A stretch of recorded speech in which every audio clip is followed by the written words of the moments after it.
Thank you very much for the introduction. So it's a great honor and pleasure for me to be here today. And I would like to reiterate my warmest thanks to the Masri Foundation and to Dr. Masri for this choice. So I hope you will excuse my English. I'm French, and I have an average, I would say, English. So I hope it will not be a problem. So today I would like to go back and tell you the story, how we came to CRISPR and what we did. But before that, I would like to just to give you some background information on my history.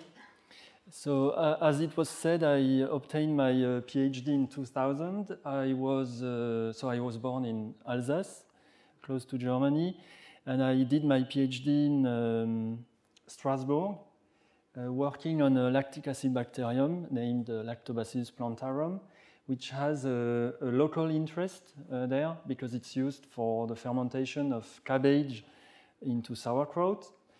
So I was working on, so already an interest for food, for the food industry.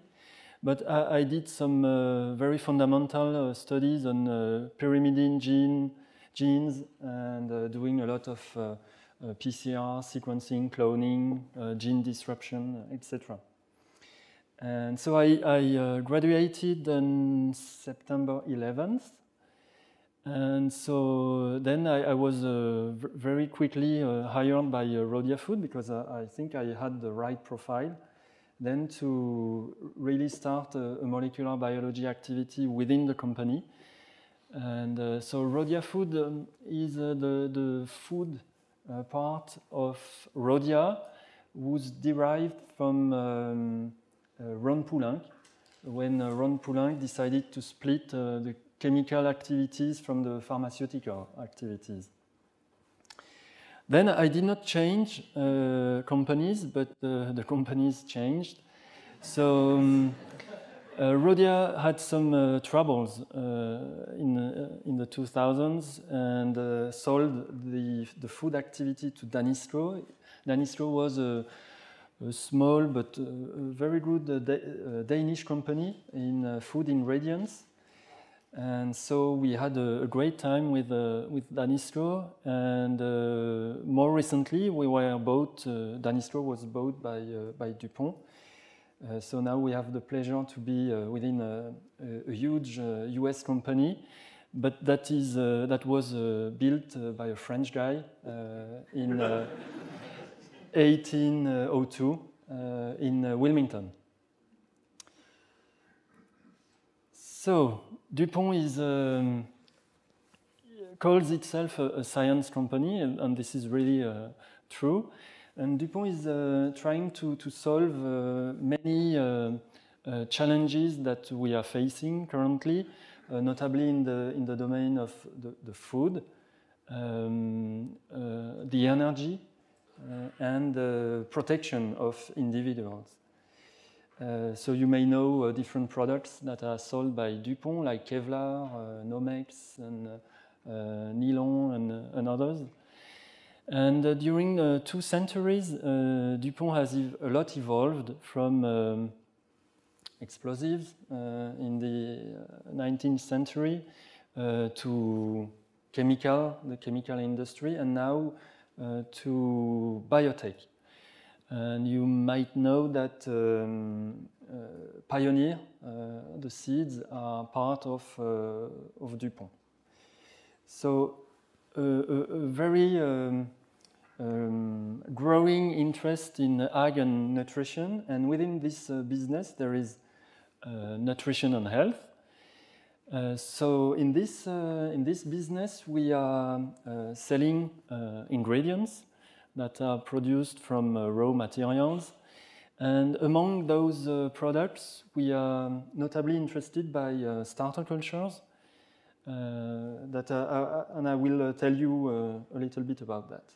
But before that, and I did a historical part about me, so I would also like to do some geography. You have here a map of France. So you can see that at different places we are producing good wines. But France is also known for the cheeses.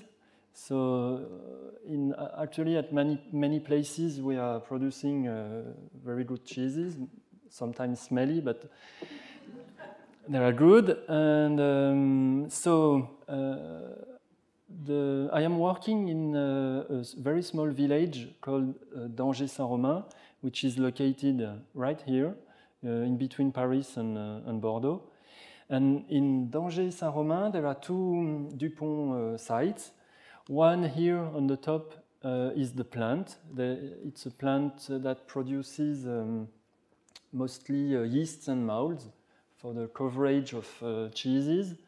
And on the other side, really within the village, there is the Innovation Center. And you can see my office right here. So with that, I would like to give you some information about dairy starter cultures that are really of interest for me. So they are composed of bacteria, but also sometimes yeast and molds that our customers are adding to milk for dairy fermentations, and that are used to transform this matrix into different products, such as yogurt, cheeses, kefir, etc. There are many types of products.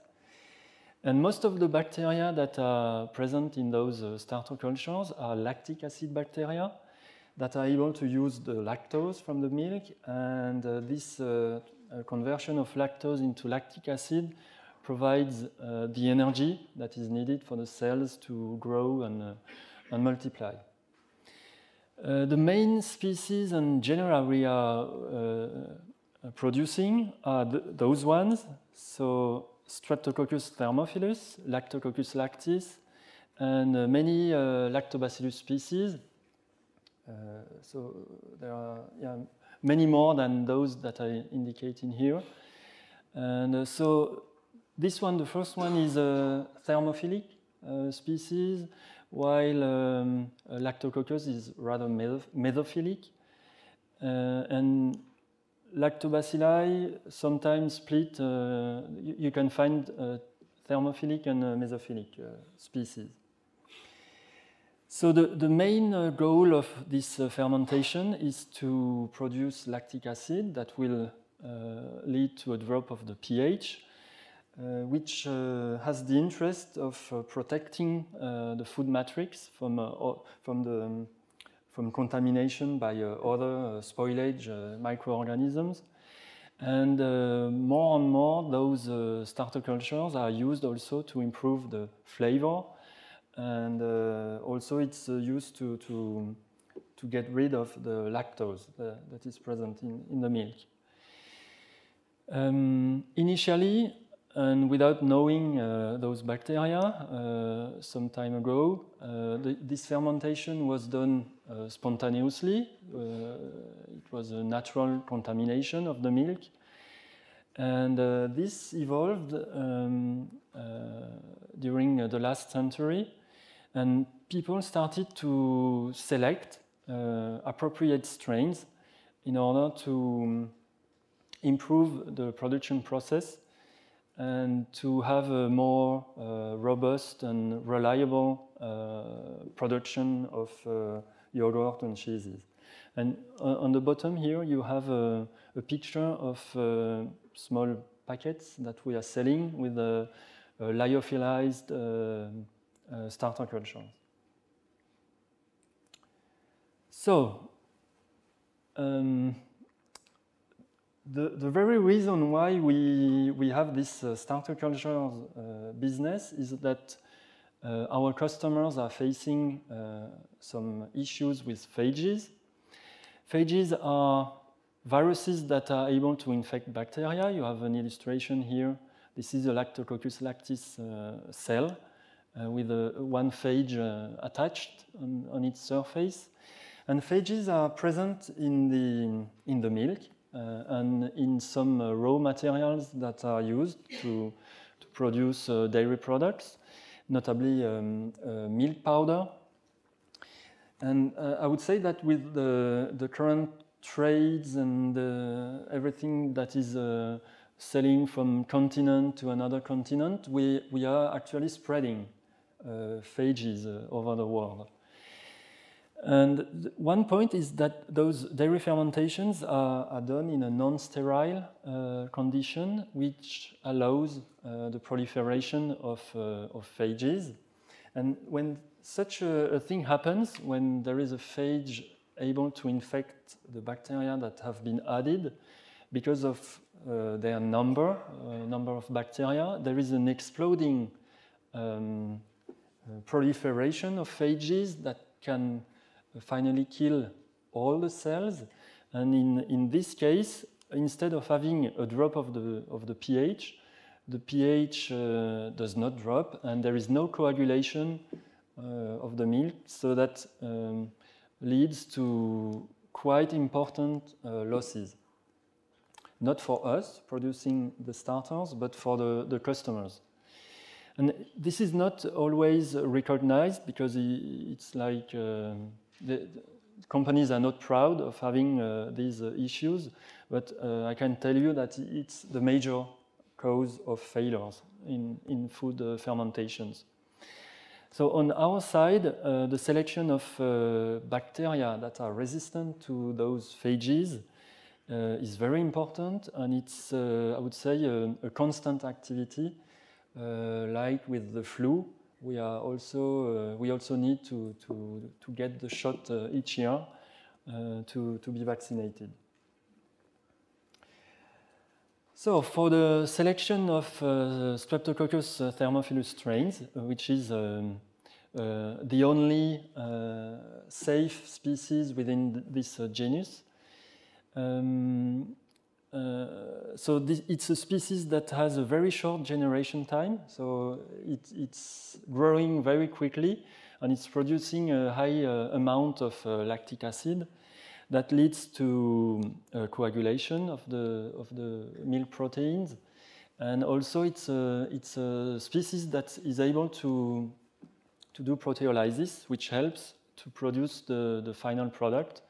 And with the addition of exopolysaccharides that some strains are able to produce, you obtain this texture that people like, this smooth texture. So we are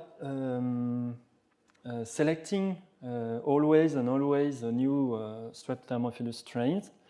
This screening is done from as much as possible from natural samples, with the objective of isolation of biodiversity, because we think that if not all the strains are clonal, with this biodiversity, we are able to find strains that are resistant to the phages we know. So we have built a large collection of strains, and one of the interest of the company when I was hired was to be able to differentiate those strains in order to avoid working on clones. So my interest was to develop some genotyping method for the species. And this is how I came to CRISPR. At that time it was called SPIDER. It's another acronym for these sequences. And the very starting point was a poster presented at the main lactic acid bacteria conference that occurs every 3 years in the Netherlands. It was in September 2002. And in this poster, the authors from INRA in France observed, by sequencing a genome of a strain, observed repeats, DNA repeats. And the discovery of those repeats led to the development of a PCR test that was used on different strains. And by doing that, they saw that the amplicon had different sizes depending on the strain. And obviously, this was interesting to me. So I took those pictures in 2002 and used this information in order to develop also some tools. But the issue was that the genome sequenced by INRA was not publicly available at that time. And this is also why we get into genome sequencing. Before continuing this story, I would like to just to give you some basics on CRISPR. So you know the acronym. The main word in this acronym is repeats. So it's DNA repeats that are shown here as black diamonds. Some other terms have been given to CRISPR, so it can be interesting to go to the literature because some papers are missed because they are not using CRISPR. It was not existing, the term, before. And so the very specific trait of those of this family of DNA repeats is that each lozenge, each diamond, black diamond, has an identical repeat. For example, this one. But in contrast, each sequence in between repeats is different from the other. So all the white rectangles are different from one from the other. Those sequences were discovered initially in E. coli, and that was 1987. It was not our paper. Our paper came later. And so those sequences were found by, it was a random discovery by this Japanese group.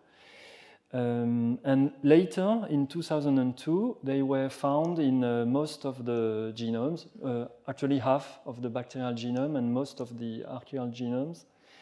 And to give you an idea of, if you like, numbers, the current maximum number of clusters is 18 within one genome.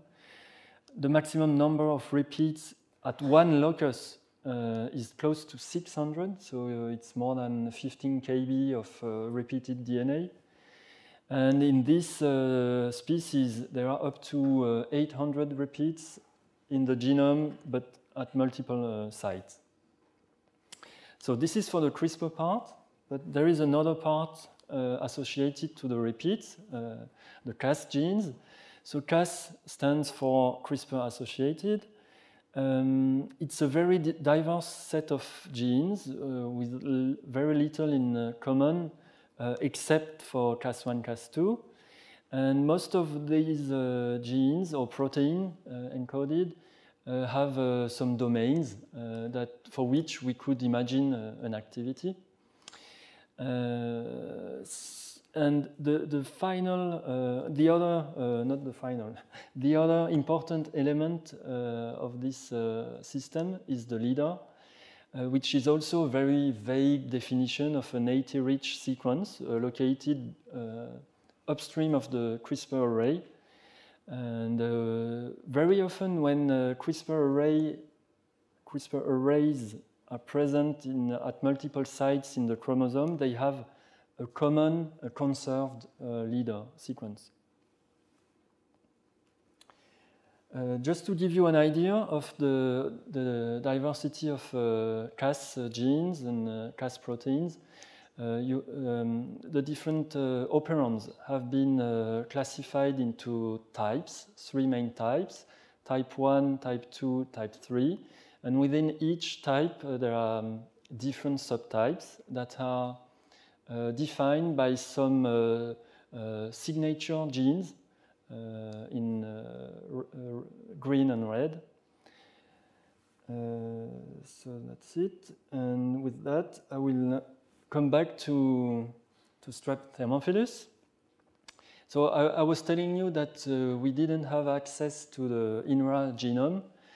And we had the opportunity to have a strain sequenced by the JGI at the US Department of Energy. It was a program to sequence different lactic acid bacteria. And the Strep thermophilus strain was provided at that time by Danisco. Its name was LMD9. And this strain is used for yogurt production. It's an important strain. And thanks to this sequencing at JGI, it was not so easy to sequence at that time a genome. We had available a draft genome in September 2002, just after the meeting in the Netherlands. This is why we could identify in this genome the CRISPR arrays. And very quickly, because also we had sequences for phages, we were able to show that many spacers showed identities with phages. And based on this information, we obviously exploited the sequence to design primers and to proceed to typing of select strains of our collection. And what we found was really fantastic, because so on this figure, you have on each line a strain. And on the left here, you have the CRISPR1 locus, CRISPR2, and CRISPR3. And actually, within the species, there are up to 4 loci. But the main loci, CRISPR1, which is present in all the strains, displayed a very high spacer polymorphism. And you can see that different strains have been grouped here based on the presence of common spacers. Each small square is a spacer, and we use the color combination to identify the spacers. So you have one group of strains here with a common set of spacers, another group here, another here, and here some strains that at that time were unique and did not have any spacer in common with the other strains. So this was very useful at that time to identify and differentiate strains. But as I told you, we observed some similarities with the phage sequences. And the very initial observation that started the phage resistance history is a strain that is present here compared to this one. This is what I will show you now. So this strain, DGCC 7710, is one of our blockbuster, I would say. It's a strain that you have probably all eaten in yogurt. It's very common. It's a fast acidifying, texturing strain that we isolated in Danger Saint-Romain in '85, and it took us 4 years to get to the market. I was not working for Rhodia at that time, but anyway. And very quickly after this strain was put on the market, we could see some issues, phage problems. And in '90, we isolated the first phage active on this strain. This phage was named 858. And this is a very common practice in this starter culture industry. It's to use such a phage to challenge the strain in order to try to isolate variants that are resistant spontaneously following the challenge. So the resulting bacterium has the same properties, nothing different except for the resistance to the phage used in the challenge. And this is how in '90 we were able to isolate a variant that we named 7778, and this strain replaced this one in some starter cultures, so put again on the market. And it's only 9 years later that we isolated another phage, this time active on the variant, which we called 2972. Those two phages were sequenced, one in 2004, the other one in 2006, by Sylvain Moineau at Université Laval in Quebec. And with this information, we had this eureka moment when we compared the CRISPR locus. So this is the locus. At the leader end, we observed in the variant an addition of 2 repeat spacer units. That could explain the gain of resistance of this strain to the phage. Based on this information, we wanted to confirm that it was the single and unique event explaining the resistance. So we started again to challenge the parental strain, 7710, with either one phage, the other, or a combination of both.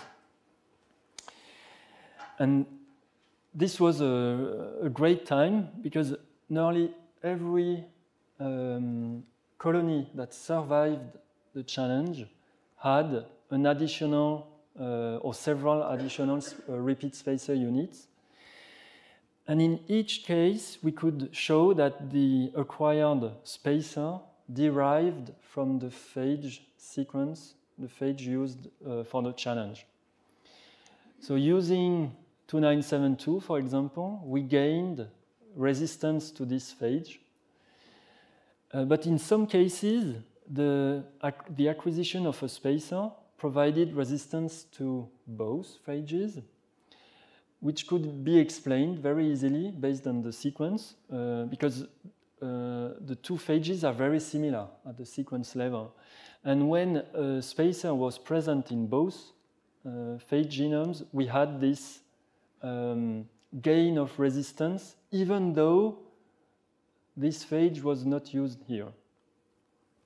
We also observed that this polarized acquisition of spacers increased the level of the resistance with a higher number of spacers acquired. So there was a cumulative effect of acquisition.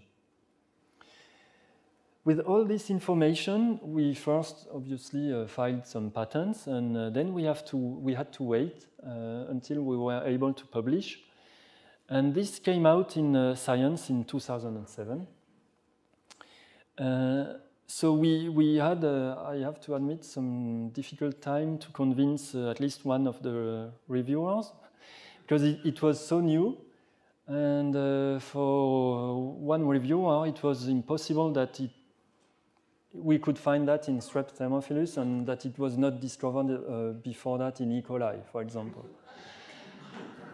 So anyway, we had to do some additional experiments, notably to engineer spacers, to remove spacers to show that we lost the resistance, to add within the locus to gain resistance, and also to switch spacers in order to show that resistance profiles were exchanged also.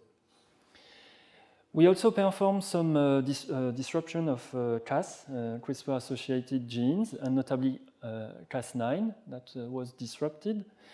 And this is not always found in the literature because at that time Cas9 was called CSN1. It has been renamed in 2011. So by disrupting Cas9, we showed that we lost the resistance confirmed by new spacers. And we also disrupted the last gene of the operon that did not impair the acquisition ability, the resistance confirmed by new spacers, but we could not obtain any further acquisition. So this paper, from 2008 until this year, was the most highly cited paper in the field until this genome editing revolution. And so I did this, this observation. If you consider, and I think it's true, that the genome editing revolution started with the Jinek et al. Paper,